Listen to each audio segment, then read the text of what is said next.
Good morning or afternoon, everyone, because it's right on the cusp, I suppose. Thank you for joining today's Ideas Mean Business webinar. I'm Siobhan Smith, Lead for Diversity and Inclusion at KTN, and it's my honour to introduce our host for today's webinar, Izzy Obeng.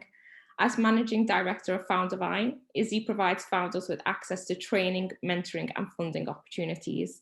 Since 2018, over 2,000 young people have been skilled by Foundervine programs. Izzy has helped people grow at global brands such as Just Eat, Facebook, PwC, Google, Airbnb, and more. Izzy is also a non-executive director for Capital Enterprise, a body that has raised 814 million for UK startups. She has been featured by the BBC, The Telegraph, The Times, TEDx, and in 2019 was named by Tech Nation as one of the 50 most influential Black voices in UK tech. She now divides her time between the UK and West Africa, delivering startup and scale-up acceleration programs designed to transform the digital innovation ecosystem. Today, we're delighted to welcome Izzy to share her knowledge of building a sales strategy. So over to you, Izzy. Perfect. Thank you for the introduction. So really happy to be here, and I will shortly introduce myself. Let me just put my slides up on the screen. Brilliant. So today we are going to be talking building a sales strategy, one of those super important things when you're growing the business, regardless of what stage you are at. I know all of you on the call will be at different stages when it comes to running the business, growing the business. So if you have any questions, or you are at a stage where some of it you may already know and you want to know a bit more, please do pop your questions into the chat and I'll try my best to answer them. But before we kick off, introducing myself. So I'm Izzy Obeng. I'm Managing Director of a company called Foundervine, and hopefully one or two of you have heard about Foundervine before, but we are a social enterprise that runs really high quality startup acceleration programs for diverse founders. So what does that mean? We help diverse founders from a range of backgrounds grow businesses, and I'll tell you a little bit more about Foundervine. But before I do, in terms of my background, I started my career in management consulting. I spent 3 years at KPMG, learning everything I could about building talent development programs. And then I used those skills to start Foundervine. And now we're a team of 16 people based all over the UK, running startup programs for diverse founders. Sales strategy has always been a really big thing for me. As someone who initially came from a non-sales background, I was really good at building my product and really excited to tell people about my products through marketing. But when it came to sales, when it came to identifying leads and converting them, it was a whole new ballgame for me. So over the last 3 years, I have really tried to refine as much as possible what building a successful sales strategy means to me. And I hope to share some of that learning with you today. So I mentioned sort of Foundervine and what we do running startup and scale up acceleration programs. So we've been working with diverse founders for the last 3 years. We've had around 2,000 young people come through our programs in lots of different ways.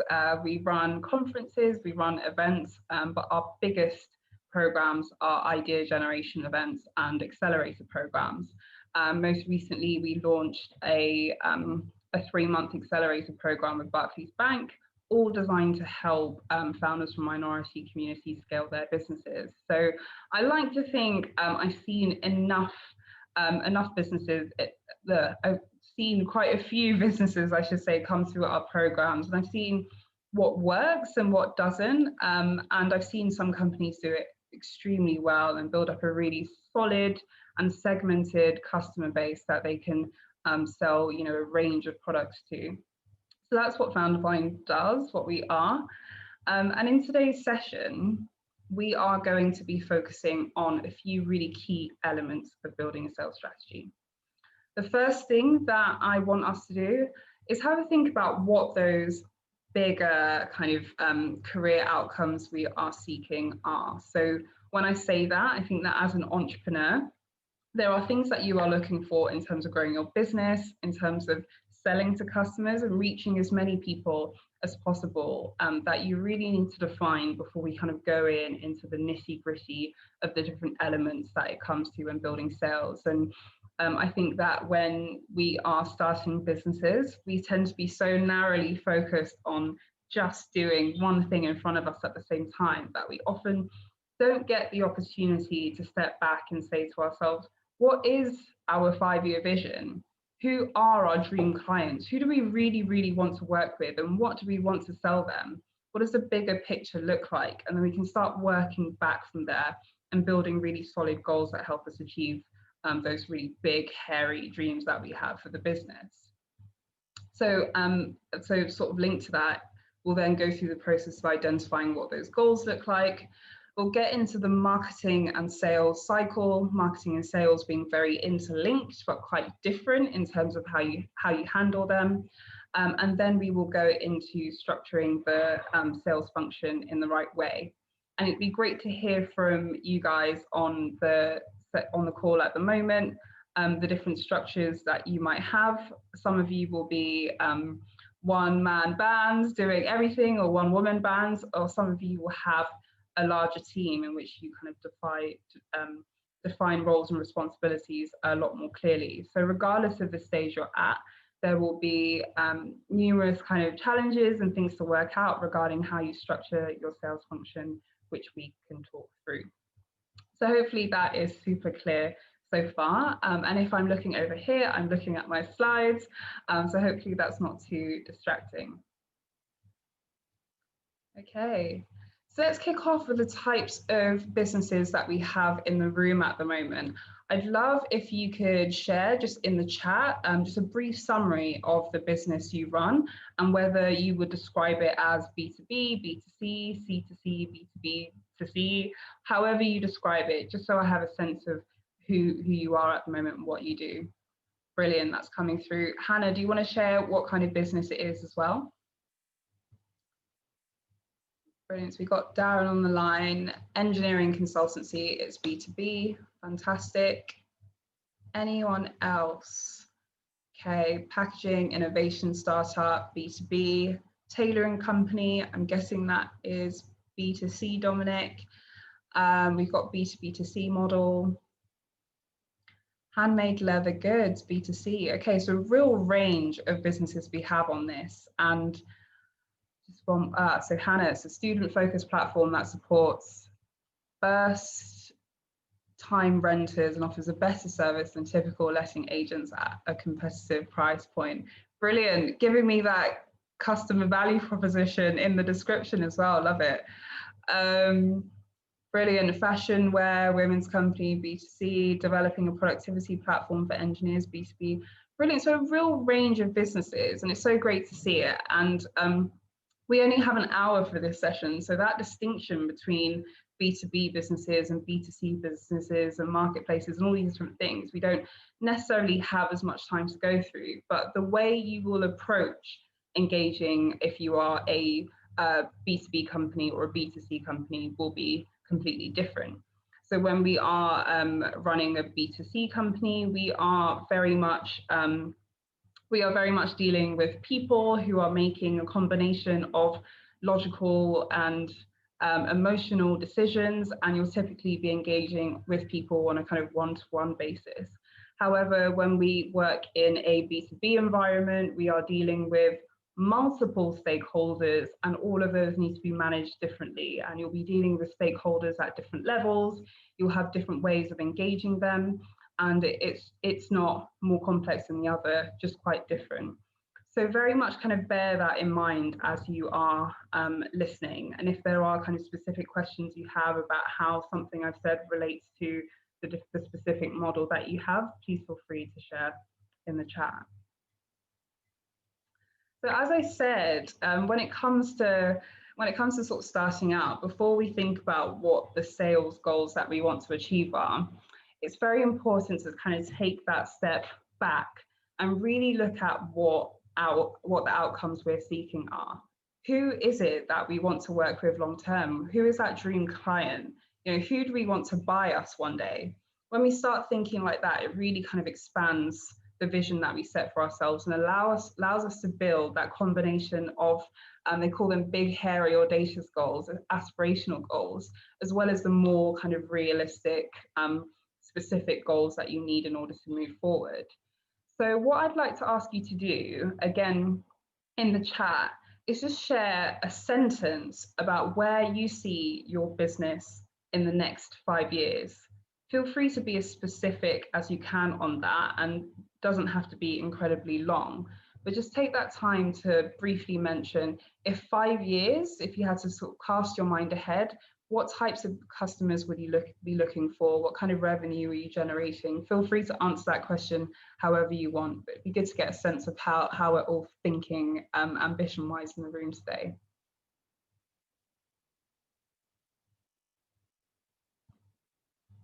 I love that. It's that kind of like moment where everyone is thinking, oh gosh, what is my 5-year vision? Like, what do I want to achieve? If it's easier, perhaps have a think about the types of clients you want to be working with or selling to in the next 5 years as well, and put those in the chat.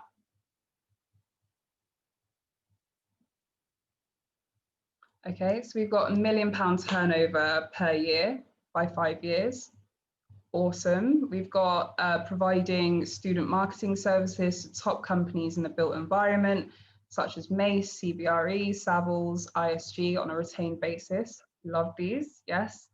#1 page for all things to do with camper vans, providing info, rentals, and holidays. I love that, #1 page. So there's a lot of kind of interesting marketing strategy that needs to happen in that period in order to get there by 5 years. In the next 5 years, I dream to be selling to both high-end and high street customers. I'd like to be stocked in many different fashion boutiques worldwide and have my own brick and mortar shop. Amazing. In 5 years, I have a major global engineering company endorsing the platform, some amazing case studies with a solid community of smaller companies. So I love that one because we're talking about some of those really important marketing elements, building communities, building case studies that you can use to show your value to potential prospects. Okay, so Hannah, so expand across the UK, #1 platform for landlords and students. In 5 years, I'd like to be expanding out of the UK into Europe. Brilliant. So we're talking about geographical expansion. We're talking about broadening those customer segments. So we're understanding what we need to do to meet the needs and pain points of customers outside of the region that we currently serve. Brilliant. We have having trained and employed 29 people from the homeless communities with the revenues to support that. Fantastic. So Steve, it would be great to hear a bit more about that business model, because there will be interesting things in terms of how you engage a very specific customer segment who have very specific needs and potentially, the kind of safeguarding challenges around that as well. Reliable online brand, first name that comes to mind when you think of ethnic, unique, creative clothing that makes you feel great. Brilliant. So you're really centering the customer in that. You are saying in 5 years' time, I want to be the first thing that comes to mind when someone from the community I'm serving is thinking about what will make them feel good. I love that one. Okay, so let's move on. So many of you will have come across the marketing sales cycle, and I won't spend an incredible amount of time on this, but I think it's so important that we understand that journey that we go through when it comes to defining our marketing and defining our sales. I think very often marketing and sales can be kind of lumped into the same one. And many of us might be really good at marketing, but like I said, not necessarily be as confident or as structured when it comes to converting that marketing that we're doing into sales. So we're talking to our customers and maybe doing a lot of work that way, but we're not truly understanding how we bring them inbound or how we go outbound to them in order to generate the sales we need to be sustainable. So we'll talk about marketing in relation to the sales process, which is super important. And very briefly, so we will start with market segmentation. And all of you who have taken part in any kind of structured training program around business modeling will know what I mean when I talk about market segmentation. So if you are in the B2B space, you'll be thinking about all of those kinds of customer buckets you have, the types of organizations you want to work for. If you are in the B2C space, you'll be thinking about all those different individual customer profiles and building personas based on the types of customer you want to work with. And when we're doing that market segmentation piece, we will be looking at a range of characteristics that are important in building those profiles. So we may be looking into psychographic characteristics. So those are the traits and the lifestyle and the beliefs that people have that shape why they do what they do. We'll be looking at demographic characteristics, people's age, their gender, their ethnicity. We'll be looking at geographical factors. We'll be looking at a wide range of factors in order to determine who our perfect customer is. And then we'll break those perfect customers into sort of 5 or 6 buckets typically that we work with. So once we understand who our target audiences are, who our customer segments are, we'll start that process of branding. And by that, it will mean kind of structuring the functionality of your product in order to meet the needs of the customer segments you've identified, but also thinking about how you communicate the value and the importance and the brilliance of your service or your product to that customer segment as well.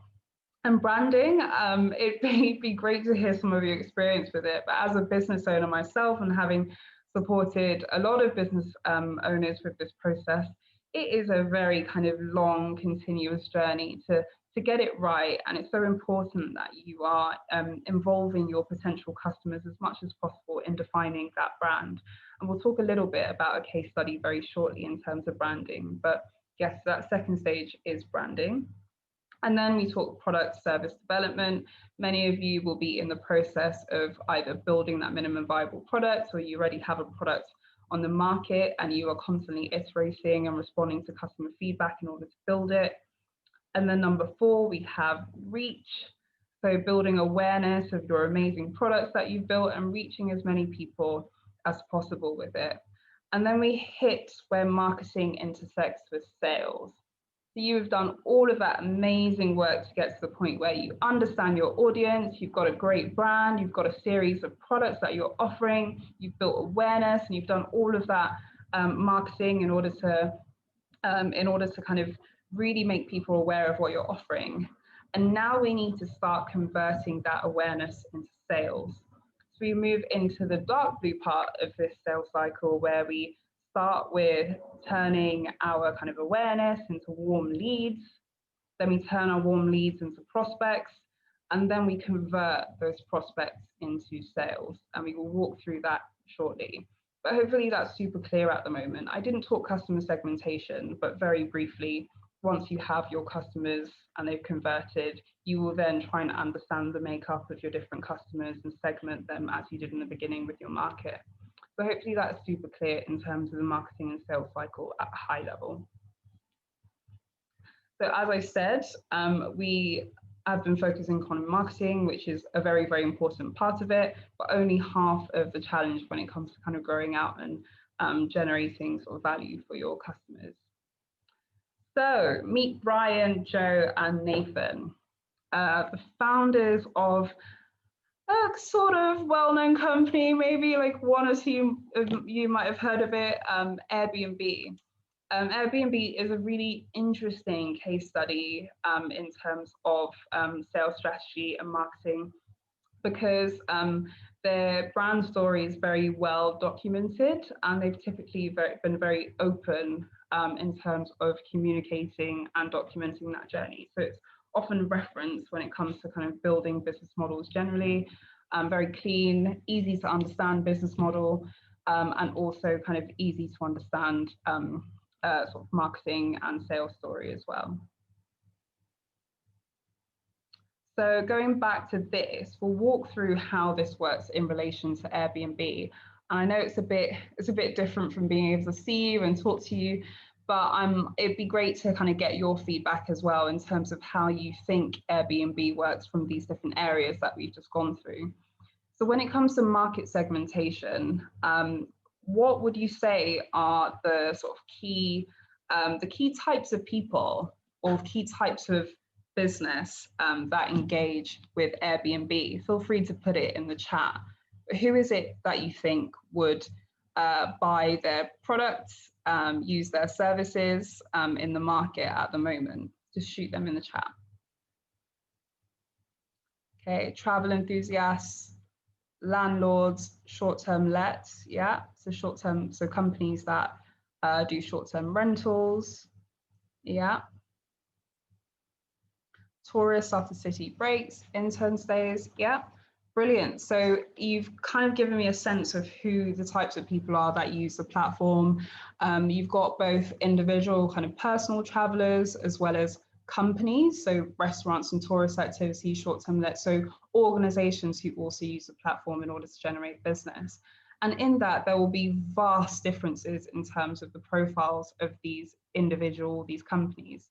From an individual perspective, typically the types of people who go on international holidays might be generating a certain amount of income every year in order to be able to travel, but they may be priced out of hotels. They may find it more cost effective to stay in Airbnb properties. So Airbnb would be typically trying to understand the sort of income that their users will typically have. They'll be trying to understand sort of the gender breakdown and build out their brand in terms of which gender most tends to use it. They'll be trying to understand the ethnicity of their customers in different geographies. They'll be trying to understand how they like to use technology. Do they prefer using a web app? Do they prefer a mobile app? Do they mostly want to communicate on the phone, or do they prefer like a bot answering customer queries? How do they engage with social media? They'll be trying to understand as much as they can about the different market segments that they have. Once they understand those customer segments, they did a huge piece on branding, and it was really interesting kind of following their story about how they built up the Airbnb symbol. I read they call that a bellow, and it came from their desire to kind of blend the things that are really important to them and really embed that in the brand. So, you know, people, place, love, and Airbnb equals that sign, which looks like a kind of upside down heart, but also an A. And I say that because branding is one of those things, like I've said, if you are someone who's just really good at building your product, you might want to focus on that and be like, oh, I can get someone to do that piece afterwards. But in the beginning of your business journey, where you are basically your business, and if you are one person or you are co-founders, you are the brand ambassadors for the business. And it's so important that you are able to articulate that brand value as much as possible in order to engage people. I have sat through many a pitch where I've seen a product that has legs, but the style of the presentation, the content, the branding has been quite poor. And it really, really lets you down, particularly in the beginning where you have less traction, and how you're presenting is one of the most important things. I always say I would typically spend about 50% of your time thinking about brand and marketing in the beginning of your journey, because you know, you can have the best product in the world, but if you can't really engage people with it, then you know that's a problem. So yes, so they invest a lot of time into their branding. They've got this really cool logo, brand identity, visual identity, the pink. I don't know if they call it pink, but that kind of pink is very bold. When I see it, I immediately think Airbnb. I don't think about any other company. They've really managed to embed a really specific typeface, a really specific logo, a really specific color palette that everyone now associates with them. So that branding piece has been quite successful. We then have their products or service, really simple in their case, a web platform and a mobile app that you use, which has, you know, all kinds of functionality that sits underneath it. And then they communicate their reach through separate but linked channels for users and for hosts. They have a two-sided marketplace in which they have hosts who you know, who are essentially their customers, but also the guests who are their customers, and guests are then broken into, if we go to customer segmentation, commercial hosts, personal hosts, you've got personal guests, business travelers, a real range of people, and more recently they've introduced you know, people who provide experiences as well to that mix. So a wide range of people who are engaging with them in different ways, who they need to work to communicate their value to in quite different but linked ways. So that's marketing for Airbnb. Hopefully that was useful in terms of understanding that cycle. And I thought it was really important to kind of break that down because I think all of us are operating at different parts of this cycle, and some of us are doing very well at different parts of it, but maybe haven't necessarily seen it communicated in this way, so it's a bit clearer. So when we go into sales, that first stage, once you've done all of that amazing marketing work, is that lead stage. So you are typically spending quite a bit of time trying to generate leads, bring people in to engage with your platform in different ways. For you, that might look like people coming into your website, seeing your content on LinkedIn or Twitter or Instagram, and just being aware of what you do. And we'll talk about the buyer's journey and kind of what they go through at that different stage. And it'd be great to hear from you based on your business and what you do, what you think you need to be providing on that specific stage that the buyer's in. But typically they come in, they're aware, they're kind of poking around, they might not know that much about the product area that you deliver, but all they know is that they have a problem, they have a challenge, they have a pain point, and they are looking for something that can help them get there. And then they engage with what you do. They engage with your product or service, and so now they're looking around a bit more closely. They've gone from a lead to a prospect. So at this stage, they are typically trying to find out as much as possible, maybe look at customer reviews on Amazon. They might be looking at your YouTube channel to find out a little bit about what it is you do. They might be in your shop touching the fabric and, you know, all these different things where they're thinking, do I come to you? Like, what can you do at this stage to get me to actually make a purchase? And then you do all of the work that you need to do to get them from the point at which they are a prospect, and then you convert them into a customer. So let's talk about the different things that are important at those different stages.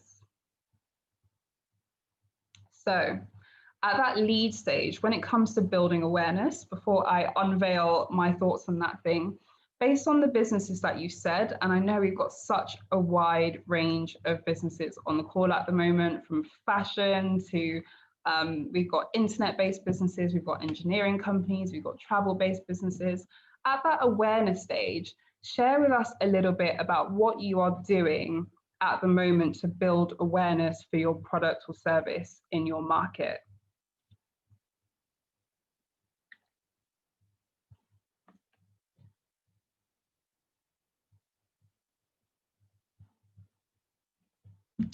Come on, guys, don't be shy. Okay, so post on LinkedIn. Okay, it'd be interesting to know how many of you use LinkedIn first and foremost. I find that LinkedIn has been one of my most successful awareness tools as well. Can be hugely beneficial in terms of reaching the right people quickly rather than being blocked by gatekeepers. Okay, so we've got Instagram and stickers. Yep, developed LinkedIn profile, direct mail shot. Okay, so we've got some offline engagement. So in the beginning, I spoke to students in popular locations, handed out flyers and found out pain points. Hannah, I don't necessarily see as many people going for like real face-to-face interaction. So it's really cool to hear that. I think in the digital spaces we're in, even pre-COVID, the ability to connect with people face-to-face can often be lost, and it is so important. So that's cool. Inbound marketing, relevant blogs and posting. So a lot of you are talking about content and the importance of content, absolutely. So getting included in products, present guides for Christmas. Yeah, can imagine that from a fashion perspective, when it comes to particular times of year, that's super important. Publishing research to position ourselves. Yep. So thinking about thought leadership, thinking about how you can actually showcase that you have really strong expertise in that space. Yeah. I have a YouTube channel and reach out to my subscribers directly in the comment section. Oh wow, like actually responding to comments, amazing. Having a good SEO strategy. Okay, so we're seeing a lot of the same things, and it's so great to hear that you guys are doing that. It seems like you have an understanding of when it comes to all of the marketing, the work you're doing to build awareness, you understand how you're bringing people in.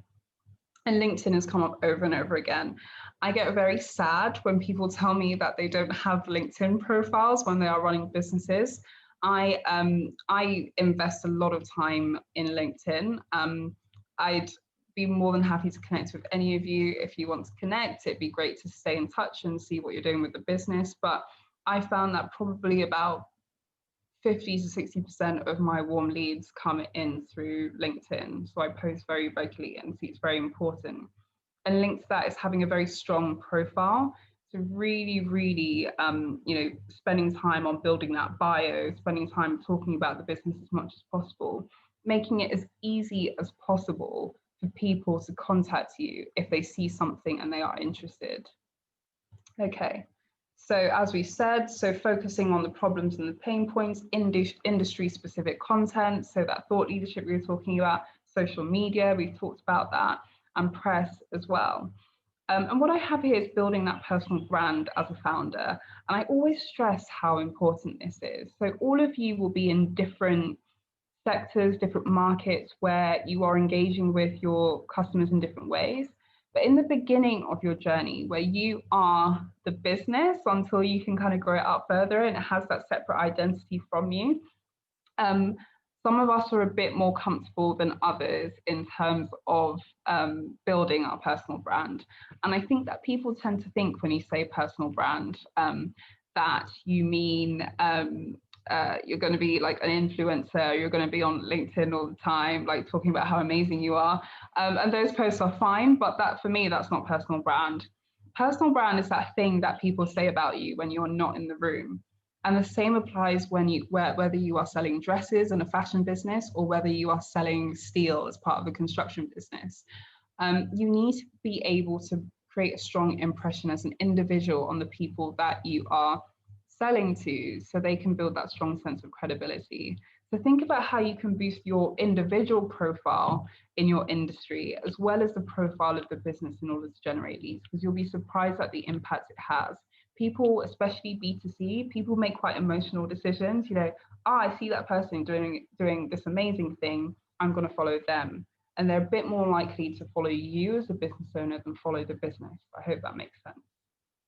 Okay, so we've done all this amazing awareness stuff. It sounds like you guys are doing a whole bunch of really interesting things on that. And then we have interest. So here is where you focus on your solutions.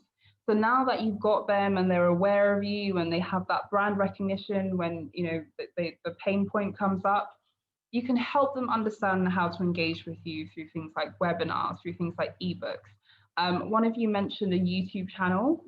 That is fantastic as a way to engage people, particularly I would say if you are B2C and your business focuses on, and if you're in a kind of crowded marketplace where there are lots of kind of similar or kind of direct competitors to you, being able to show prospects your actual product and how it works can be really, really useful, and doing that in such an engaging way through video content.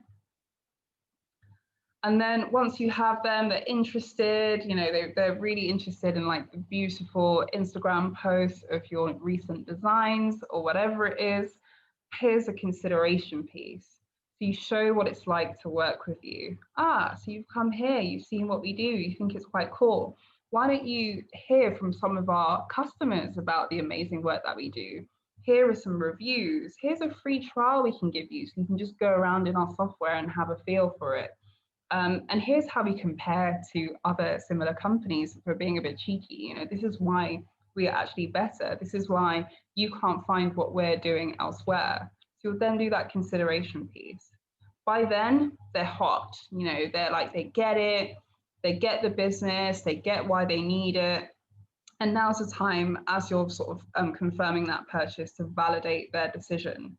So at this point, you make the process super easy. You make sure that you have software on the website that really easily takes card payments. You make sure if you've got a market stall that it's just super easy to take their card, or you've got a way of like taking their cash easier. You give them a lovely bag in which they can take it home with. You make it just very, very easy for them to understand and know how to purchase from you. And then after they've made the purchase, here comes the really, really important bit. I have to say, it's so much easier to sell to someone who's already bought from you than to try and do that whole sales and marketing cycle again to get a new customer. So customer retention, customer loyalty is one of those things that's so important. But when you're starting out, so many of us are so focused on generating new customers that we often don't spend that much time going back to customers who have already bought from us and thinking about how we can keep them warm or upsell to them as well. So at that point, you want to think about building communities. And for some of you, that might be a bit easier than others. So when we talk about building communities, people often talk about it in the kind of B2C context where you're selling something maybe quite cool that has like a easy social presence. But if you're someone that sells chairs, you may not think building communities is the most important thing. But we're in a world now where no company can afford to be transactional anymore, regardless of what you do, whether you sell software to fintech companies or whether you sell cakes on a market stall. Building communities has never been more important. And so with that, there are really easy things that we should all be doing regardless of our sector, including things like newsletters, including things like regular check-ins, whatever format that is. If you're a bit more old school, that might be in the form of a phone call, or it might be a form of emails. However you do it, make it short, make sure that you are keeping them warm. For me, in the kind of business I run, which is in the kind of events and training space essentially, inviting previous clients back to speak as speakers at our events is a huge way that we maintain engagement with them. One of you mentioned a YouTube channel. Having past clients come back and talk about how amazing it is, it makes them feel like they are part of a community, and you also get to leverage them as a tool for generating more interest. So make them feel loved, I've said there, and don't ever forget the importance of that as well. Okay, so now you've kept them warm, they've gone through the whole process, they've bought the products, they're on your mailing list, everything's great. Now is the point where you focus on the repurchase. How am I tailoring my products and services that I spent all of this time building in a way that allows me to upsell new things to my customers, sell them the same thing again? Do I have a subscription model where every 3 months they can buy the same thing again? Thinking about how I can keep them warm, so retain existing customers whilst having that really strong approach to generating new customers. So hopefully all of that makes sense. I know for some of you, you would have already kind of been through this and it would be crystal clear, but for some of you, you'll be kind of looking at it this way for the first time. I'll talk about objectives in a session, but I cannot stress enough that at every different point in the sales and marketing cycle, as a business, you should be looking at what your objectives are to grow your capability, your competence, and your ability to generate value in each of those spaces. So with objectives, it would be great to know whether many of you on the call have come up with a concept of objectives and key results, OKRs. I know many of us use OKRs as a way of mapping objectives at the company level in a business and at an individual level. If you haven't come across OKRs before, I am an evangelist. They have completely transformed how we set goals in our company. We've been using them since April 2020. Before then, we had a slightly looser approach to setting goals, where goals were set at the company level, but we didn't necessarily align individual goals to company goals in a structured way. And I can't believe we did that for that long. So do look at OKRs as a tools for objective setting in your company. But at the beginning, I got you to do that exercise where we went kind of outwards and we built that vision. So some of you had big, hairy, audacious goals, as I like to call them.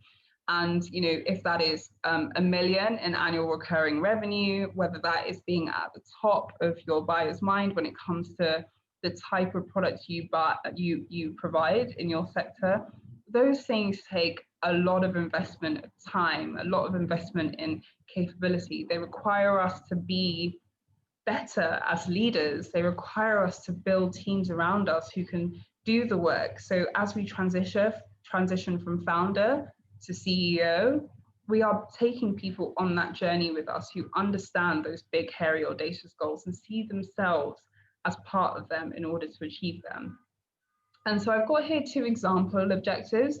They are very random, I must say, and I've just got them here as an example of how to set them.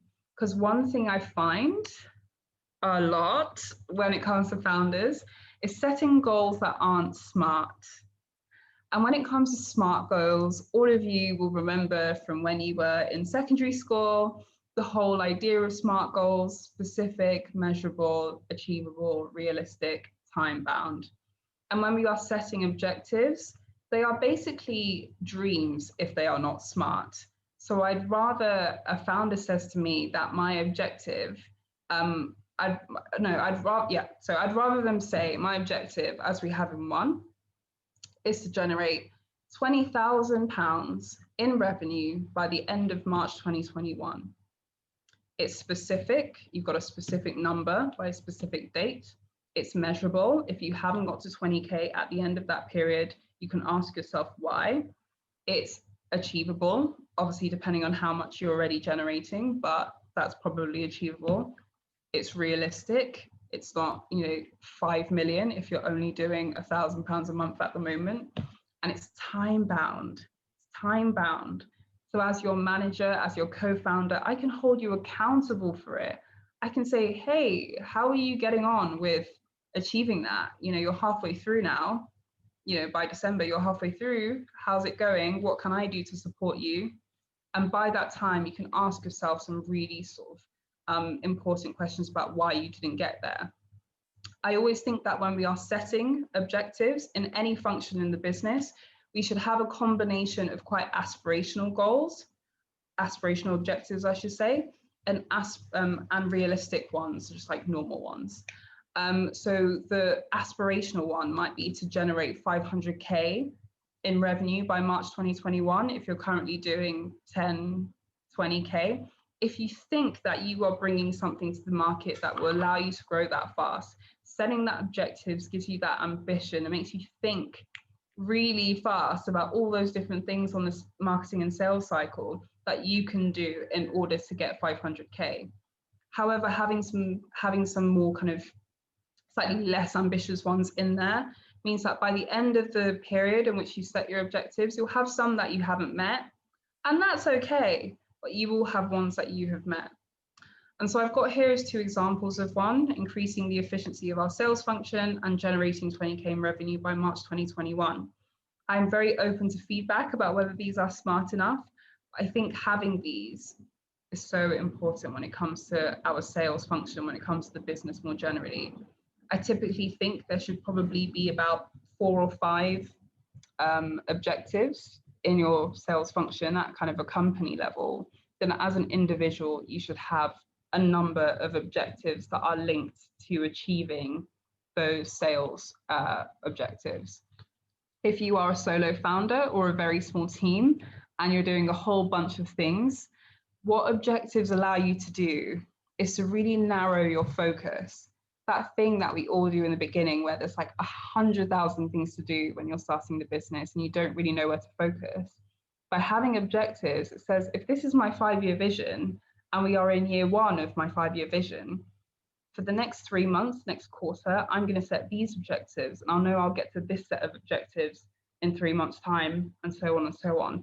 It allows us to be so much more focused. Without these, I found that it can be very difficult to know where you need to go and where you're going.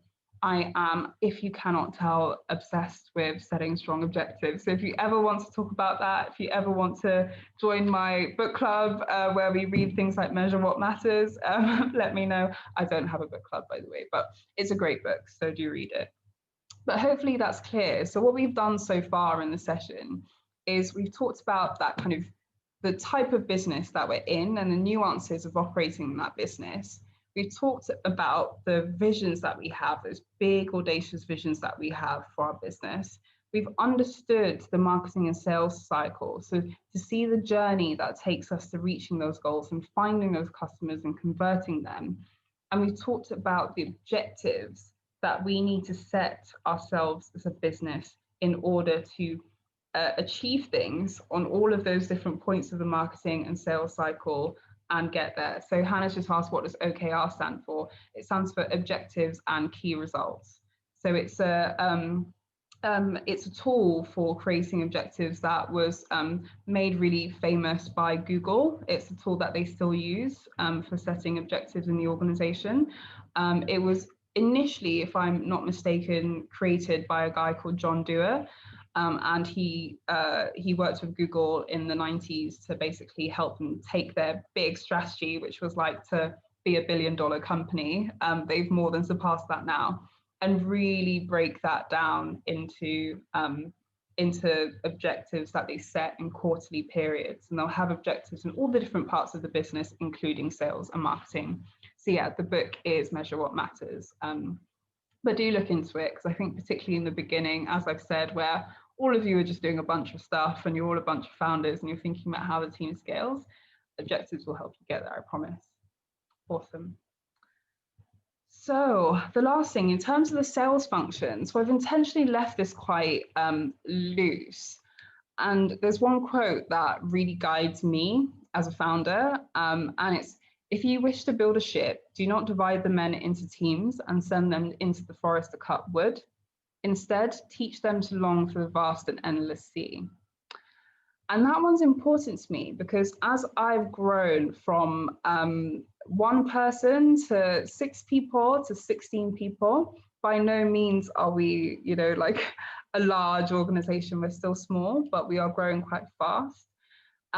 It's become really important for me to understand how, as a founder, I make myself redundant. That's my goal. How do I articulate my strategy as much as possible to my team in order to make sure that they are longing for the vast and endless sea with me, so I don't constantly have to do the work myself. And when it comes to sales and marketing, in the beginning, where you don't have a sales lead, many of us won't, you have different people who do different bits of it. Maybe someone who's loosely working on marketing, maybe a volunteer who's taking on some like sales stuff. It's so important that you're able to define what that sales strategy looks like, what that marketing strategy looks like, to define your marketing objectives and to determine people's roles within that. And I'm more than happy to answer any questions about team building. From my perspective, when it comes to the very beginning, many of you won't have role descriptions. But if you have loose role descriptions that at least help you define what your remit is as co-founders or as a small team, you're able to hold each other accountable to it a lot more strongly. It's that combination of having role descriptions and each having objectives and key results that sit under your role that are evaluated every 3 to 6 months. I know it already sounds way too structured, but I tell you, it's the difference between transitioning from a small, scrappy entrepreneurial startup who are doing lots of things to turning into a business which has processes and structures that allows it to replicate its value without the founders necessarily having to be involved anymore. So super, super important. That is my last slide. And I've not covered so much when it comes to sales strategy. People do these things like 5-day courses. So I know there are so many questions and I'm more than happy to answer them on social media if you want to get in touch with me.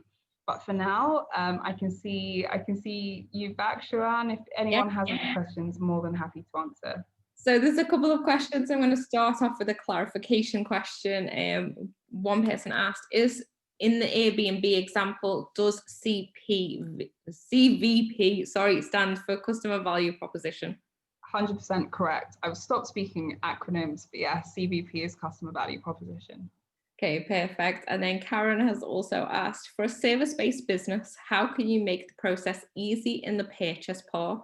How do you help them to validate their decision?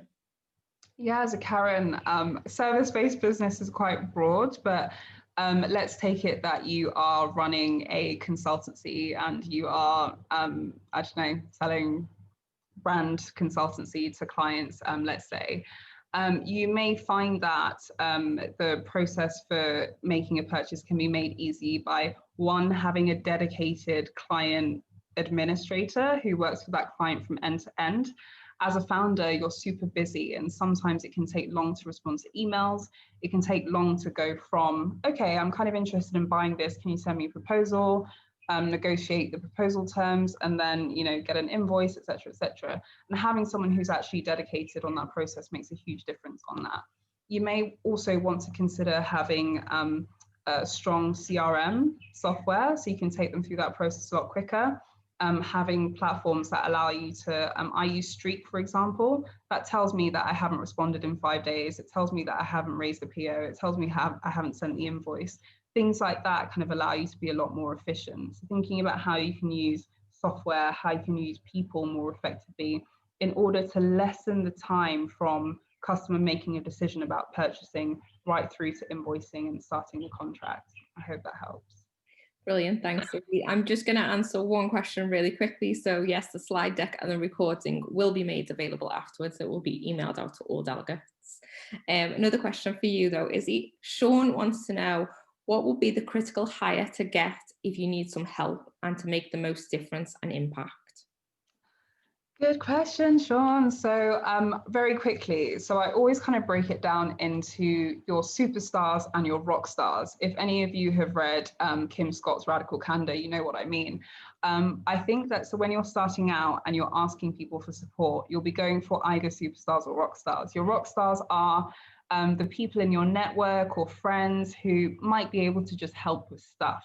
They might be able to help in terms of building out your brand, in terms of reaching customers, whatever it is you need help for. They are going to be there and they will do the work.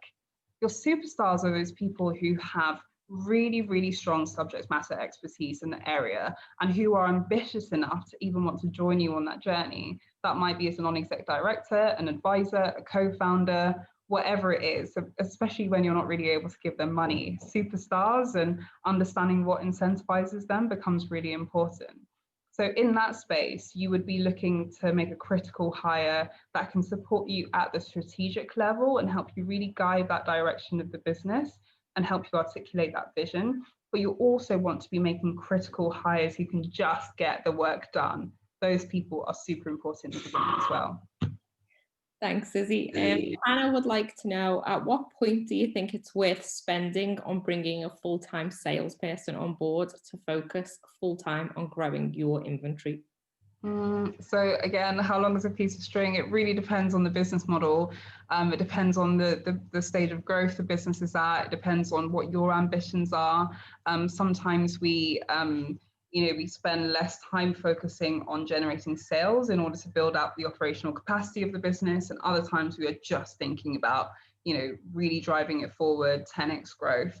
And so it just depends on your ambitions for the business. If you're running quite a fast growing tech company, then your sales team needs to be super hot from the beginning. And, once you raise investment, one of your first critical hires should be, you may not call them sales, you may partnerships and engagement or whatever kind of slightly nicer thing you want to call them. But if you are, like a market stall, or if you sell cakes and stuff like that, it may be the case that you can take it easy a little bit in terms of hiring out full-time sales resource. You might want to include as part of the role of different members of your team elements of sales and marketing. Figure out how people can be kind of generalists along the different elements of the sales cycle without necessarily needing people to specialize in any of it. It really depends. Thanks, Izzy. And then I've got another question from Sarah. If you're at the beginning of your business journey, would you focus more on client acquisition, sales, or building process? I think they need to work in tandem. I think that at the beginning you will be focusing a lot on building brand awareness, but those early customers, those early sales will really give you that validation you need to keep going. So as you are building out the operational capacities, you're spending that time building out the processes, building your website, all of those things, thinking about how you can start picking low-hanging fruit in terms of sales, just to validate the model, get that feedback from customers as well, so you can iterate it as well, will be very, very important. I said earlier in the presentation that in the beginning you spend 50% of your time marketing. I truly believe that. Spend that time building something that people want, because a product that is great isn't good enough unless you can sell it to people. So I spend a lot of time marketing in the beginning. And if you can convert those into sales very early on, the validation it'll give you will be so important. Thank you so much, Izzy. So that is all that we've got time for today, and hopefully that you've all learned someone. I'd like to thank Izzy very much for hosting today's webinar. Hopefully it has helped you all to develop and grow your sales strategy and think more strategically about marketing, sales as you go forward. I'd also like to thank everyone who's joined us online today. Our next Ideas Mean Business webinar is taking place on the 2nd of November, where Nick Himowich and Spencer Ayers will be taking us through how to go from the light bulb moment to business launch. And we hope that everyone can join us then. If you'd like to keep up to date with all the Young Innovators news and events, please do sign up to our newsletter, follow us on Instagram or visit our program page, or you can join our LinkedIn group as well. And once again, I'd like to express a massive thank you to Izzy for hosting the wonderful session today, and to you all for joining. So we hope to see you next time. Goodbye, everyone.